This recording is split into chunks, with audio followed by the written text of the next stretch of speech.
Le nord du Tchad est depuis près d'une semaine la cible d'une offensive des rebelles du FACT, le Front pour l'alternance et la concorde au Tchad.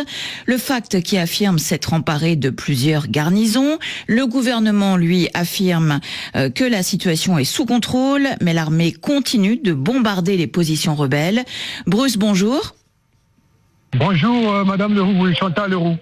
Vous nous appelez de Brazzaville. En ligne avec nous, Antoine Glaser, bonjour. Bonjour. Vous êtes spécialiste de l'Afrique. Vous venez de publier avec Pascal Hérault Le piège africain de Macron du continent à l'Hexagone aux éditions Fayard. Bruce, on vous écoute. Oui, merci. L'armée tchadienne a confirmé avoir procédé à des frappes aériennes visant des rebelles à Souaké. Ma question est la suivante. Qui sont ces groupes rebelles et sont-ils affiliés à des groupes terroristes? Antoine Glaser, donc, qui est le FACT, ce front pour l'alternance et la concorde au Tchad? C'est un groupe rebelle, ce sont bien des Tchadiens.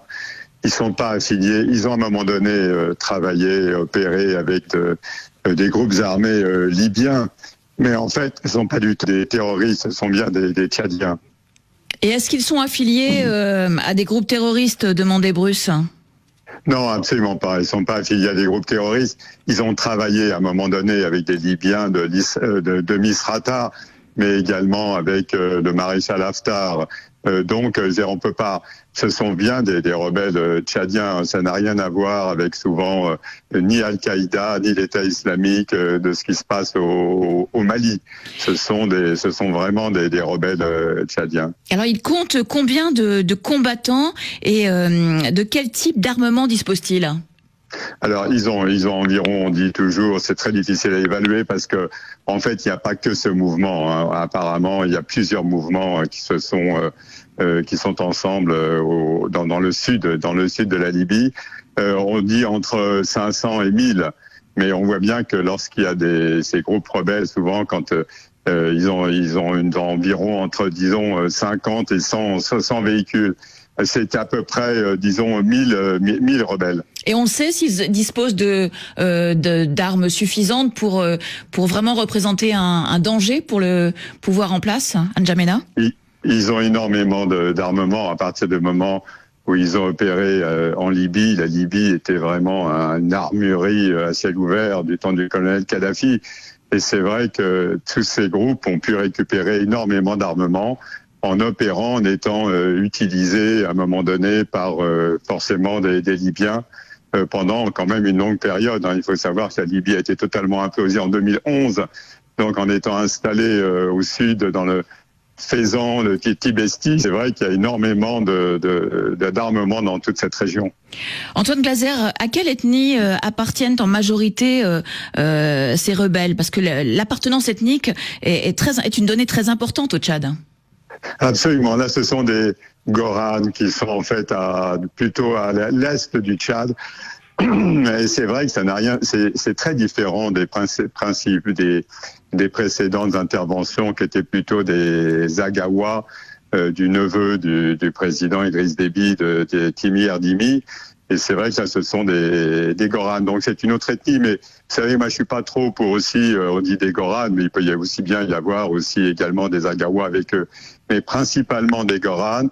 Et c'est vrai que ce qui inquiétait beaucoup le président Idriss Déby, c'était quand il y avait eu en janvier 2019 la précédente intervention de rébellion, c'était quand même dans sa propre ethnie, les Agawa. Voilà, et à ce moment-là, justement, en 2019, la France avait volé au secours d'Idriss Déby, et ce n'est pas la première fois que des rebelles menaçaient le pouvoir du président tchadien réélu dimanche alors qu'il tient les rênes du pays depuis 30 ans.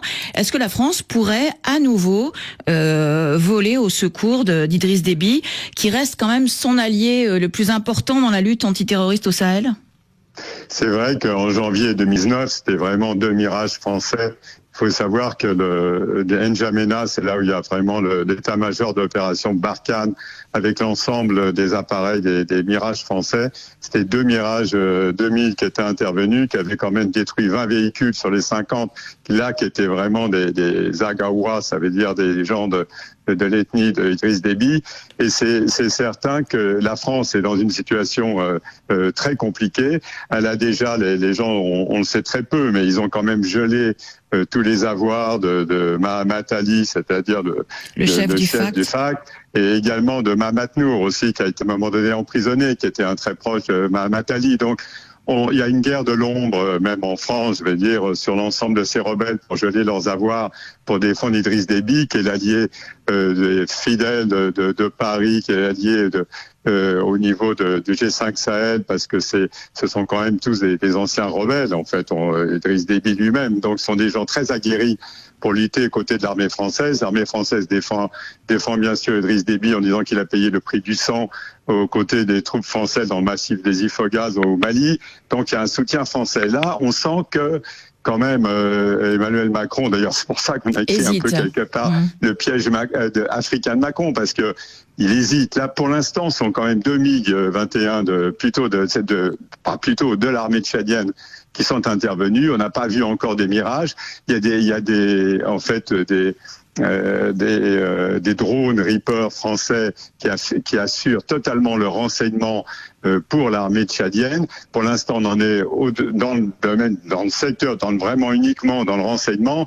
Ceci dit, est-ce que vraiment s'ils descendent, est-ce que s'il y a d'autres groupes qui descendent avec le FAC, c'est très difficile pour l'instant de savoir. Je suis pas dans le secret des dieux, mais je pense que ça doit être très difficile pour Emmanuel Macron d'intervenir à nouveau.